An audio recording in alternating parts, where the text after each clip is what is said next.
بڑی وجوہات ہیں۔ تو میں عرض کر رہا تھا حضرت عثمان غنی رضی اللہ تعالیٰ عنہ، ابھی میں نے یہ نمبر 1 شروع ہے۔ اب ذرا آپ غور کریں گے کہ اس آیت میں یہ جو لفظ آمنتم ہے، آپ ذرا دیکھیے ترجمہ اپنی آنکھوں سے۔ فَإِنْ آمَنُوا بِمِثْلِ مَا آمَنْتُمْ، اور تو اگر، اور میں نے کہہ دیا تو اگر یہ لوگ بھی اس طرح ایمان لے آئے جس طرح تم ایمان لے آئے ہو، جناب تم ایمان لے آئے ہو، پھر ہدایت یافتہ ہے، ورنہ نہیں۔ اگر منہ پھیر لیں، نہ مانے، ہٹ گرمی کریں، یہ ضدی ہیں، ہٹ درم ہیں، مخالف ہیں۔ اور ان کے مقابلے میں ذرا غور بھی کر لیجئے، ان کے مقابلے میں کون؟ جو ضدی ہٹ درم ہے، ان کے مقابلے میں تمہیں اللہ کافی ہے۔ بات سمجھ میں آ گئی ہے؟ اللہ تمہیں کافی ہے مقابلے میں، اور وہی سننے اور جاننے والا ہے۔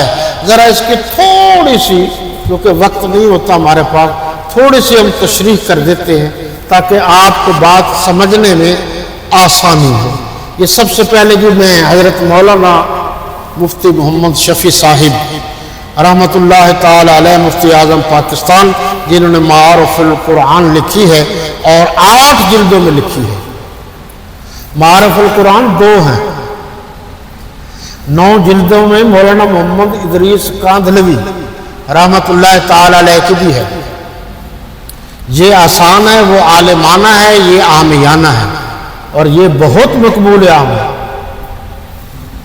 ان چیزوں کو بھی آپ ذہن میں رکھیں کہ ہمارے بزرگوں نے تفاسیر کیسے لکھی، اور آپ کے ذہن میں ہونا چاہیے کہ سب سے پہلے بر صغیر میں اردو کا ترجمہ قرآن کا کس نے کیا؟ یہ جو آج کہتے پھرتے ہیں ان کے پلے تو کچھ نہیں ہے، مولانا ابوالکلام آزاد کا شاگرد کون ہے؟ یہ شاہ ولی اللہ کے جو بیٹے تھے، شاہ عبد القادر محدث دہلوی، شاہ عبد العزیز محدث دہلوی، شاہ محمد رفیع محدث دہلوی، یہ کیا تھے؟ شاہ عبد الغنی بھی تھے، 4 ہو گئے۔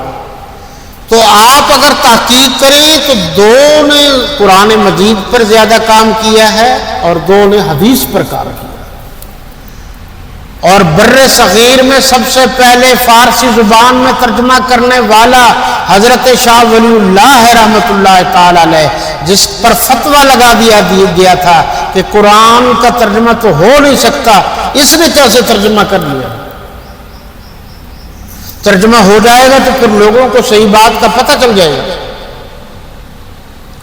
اب یہ جو میں نے ابھی کہا ہے کہ ہدایت یافتہ ہو جائیں گے اگر وہ ہٹ دھرمی کریں گے، یہ شقاق کا معنی ہے۔ فَإِنَّمَا هُمْ شِقَاقٌ، اور اگر وہ ضد اور ہٹ دھرمی کریں گے، نہیں مانیں گے بات، فَسَيَكْفِيكَهُمُ اللَّهُ، ان کے بارے میں تمہیں اللہ کا۔ ان باتوں پر اور غور کیجیے۔ جی انہوں نے جو لکھا ہے وہ یہ ہے، آمنتم کے مخاطب، پوری توجہ سے سنیے، یہ جلد نمبر 1 ہے، میرے پاس صفحہ نمبر 355 ہے، معارف القرآن، حضرت مولانا مفتی محمد شفیع صاحب رحمۃ اللہ تعالی علیہ ان کی لکھی ہوئی ہے، اور جلد نمبر 355 ہے، سوری جی 355 صفحہ نمبر ہے، جلد نمبر 1 ہے۔ آمنتم کے مخاطب رسول کریم صلی اللہ علیہ وسلم اور صحابہ کرام ہیں۔ کس سے مراد؟ آمنتم، جی یہ میں نے پڑھ کر سنانا اس لیے مناسب سمجھا تاکہ آپ کو پتہ چل جائے کہ یہ میری طرف سے کوئی بات نہیں ہے، ہمارے بزرگوں نے یہ بات لکھی۔ یہ جو کہتے ہیں بزرگوں نے فرمایا، تو یہ بھی تو بزرگوں نے ہی فرمایا ہے، میں نے تو نہیں فرمایا۔ تو مطلب کی بات لے لینا جس سے فائدہ ہو، وہ بزرگوں نے فرمایا، جس بات سے تھوڑی سی تکلیف ہو پھر ہمارا بزرگوں سے کوئی تعلق نہیں۔ آمنتم کے مخاطب رسول کریم صلی اللہ علیہ وسلم اور صحابہ کرام ہیں۔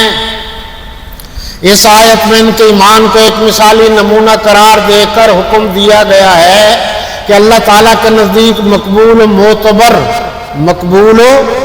معتبر صرف اس طرح کا ایمان ہے جو رسول اللہ صلی اللہ علیہ وسلم اور صحابہ کرام نے اختیار فرمایا۔ جناب چونکہ یہ باتیں جلسہ عام میں تقریروں میں تو ہم نہیں کرتے اور نہ اس طرح کی محققانہ بات کا وہاں موقع ہوتا ہے، اس کے لیے یہ جگہ سب سے موزوں ہے۔ بات تحقیق شدہ ہے لیکن آپ ذہن میں رکھیں اور توجہ رہے کہ مقبول معتبر صرف اس طرح کا ایمان ہے، ایمان تو بہت سارے لوگ کہیں گے، جو رسول اللہ صلی اللہ علیہ وسلم اور صحابہ کرام نے اختیار فرمایا۔ جو اعتقاد اس سے، جو عقیدہ اس سے سر منہ مختلف ہو، اللہ کے نزدیک مقبول نہیں۔ آگے فرمایا توضیح اس کی یہ ہے کہ جتنی چیزوں پر یہ حضرات ایمان لائے ان میں کوئی کمی زیادتی نہ ہو، اور جس طرح اخلاص کے ساتھ ایمان لائے اس میں کوئی فرق نہ آئے کہ وہ نفاق میں داخل ہے، جی فرق بھی نہ ہے، اور اللہ تعالیٰ کی ذات، صفات، فرشتے، انبیاء، رسل، آسمانی کتابیں، ان کی تعلیمات کے مطابق جو ایمان و اعتقاد رسول اللہ صلی اللہ علیہ وسلم نے اختیار کیا وہی اللہ کے نزدیک مقبول ہے۔ اس کے خلاف اس میں کوئی تعویل کرنا، ذرا غور سے سنیے، اس کے خلاف اس میں کوئی تعویل کرنا یا کوئی دوسرے معنی مراد لینا اللہ کے نزدیک مردود ہے۔ فرشتوں اور انبیاء اور رسول کے لیے جو مقام آپ کے قول و عمل سے واضح ہوا اس سے ان کو گھٹانا یا بڑھانا ایمان کے منافی ہے۔ جناب آپ اپنی مرضی سے نہ بڑھا سکتے ہیں نہ گھٹا سکتے ہیں، آپ بڑھائیں گے یا گھٹائیں گے تو یہ بھی غلط ہوگا۔ یہ میرے پاس ایک اور تفسیر ہے جی، حضرت مولانا سرفراز خان صاحب صفدر جو موجودہ مولانا زاہد الراشدی صاحب ہیں، ان کے والد گرامی تھے، اور مدرسہ نصرت العلوم جو گجرانوالہ میں شہرۂ آفاق مدارس میں جن کا شمار ہوتا ہے وہ ہیں، اور مولانا عبدالحمید سواتی رحمۃ اللہ علیہ، یہ بھی رحمۃ اللہ، یہ دونوں بھائی تھے، انہوں نے لکھی تھی 20 جلدوں میں معالم العرفان فی دروس القرآن، اور ان کی غالباً ہے 30 جلدوں میں ذخیرۃ الجنان فی فہم القرآن۔ اس لیے میں کہتا ہوں سامعین کی موج ہے، مولویوں کے لیے بڑی تکلیف ہے، وہ بیچارے غریب آدمی اتنی بڑی بڑی کتابیں پھر پڑھنا پھر دیکھنا، سننے والے تو یوں سمجھتے ہیں جیسے کوئی کمپیوٹر بول رہا ہے، یہ اس کی کتنی محنت ہوتی ہے، جو بول رہا ہوتا ہے اس کو پتہ ہے۔ اب یہ 30 جلدیں ہیں، اس کی قیمت لگا لو، آنا جانا لگا لو، وقت لگا لو، مطالعہ لگا لو، انڈر لائن کیے ہیں وہ لگا لو، پھر آپ کو حوالہ پڑھ پڑھ کے سناتے ہیں یہ لگا لو، پھر بھی لوگ بات کرتے ہیں تو پھر تکلیف ہوتی ہے، دکھ ہوتا ہے۔ لہذا علماء کرام کی ذمہ داری بہت اہم ہے اور مشکل ہے۔ یہ دیکھیے ان میں جو انہوں نے لکھا ہے یہ میں تھوڑا سا آپ کو سنا دوں۔ مولانا سرفراز صاحب صفدر، یہ جلد نمبر 1 ہے جی، یہ صفحہ نمبر جو میرے پاس ہے وہ 418 ہے۔ یہ لکھیے جی، سوری جی، دیکھیے جی کہ یہ سارے مسلمانوں کو اپنے اپنے مذہب کی دعوت دیتے تھے۔ کون مسلمانوں کو مذہب کی دعوت دیتے تھے؟ یہودی، نصارہ، مشرک۔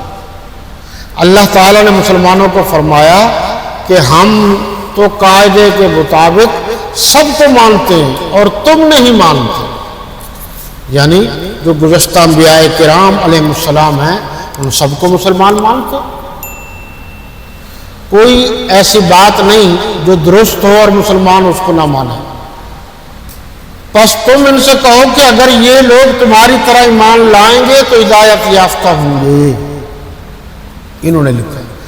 آگے چل کر یہ لکھتے ہیں اور اگر انہوں نے روح گردانی کی پس پختہ بات ہے وہ ضد مخالفت اور بدبختی ہے.